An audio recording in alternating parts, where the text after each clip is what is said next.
একজন মহিলা ছিল যিনি মহিলাদের মাঝে দিন প্রচার করত।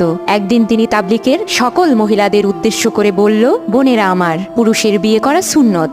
একজন উত্তম স্ত্রীর উচিত তার স্বামীকে 4টা বিয়ে করতে উৎসাহিত করা। বিয়ে করা যেহেতু সুন্নত, তাই আপনাদের স্বামীদের এই নেক কাজে সাহায্য করবেন। এই কথা শুনে এক মহিলা তাকে জড়িয়ে ধরে বলল, আল্লাহ তোমার উপর রহম করুক।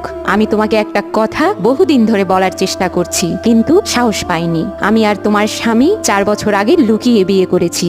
এতদিন আমরা তোমাকে বিষয়টি বলতে পারিনি। এ কথা শুনে বক্তা মহিলা চিৎকার করে বলল, ইয়া আল্লাহ, এ তুমি আমার সাথে কি করলে? এই বলে মহিলা অজ্ঞান হয়ে গেল। যখন তার জ্ঞান ফিরল, তখন ওই মহিলা বলল, আমি তোমার স্বামীকে চিনি না, আমি শুধু দেখতে চেয়েছিলাম এই কথা শুনে তোমার অবস্থা কি হয়। নিজে যা পালন করতে পারবে না, সেটা মানুষকে বলতে যেও না। এরপর সেই বক্তা মহিলা তার চাকরি ছেড়ে দিল। বন্ধুরা, যতক্ষণ না বিপদ নিজের উপর আসে, ততক্ষণ ব্যাপারটা তেমন গুরুতর মনে হয় না, ঠিক না?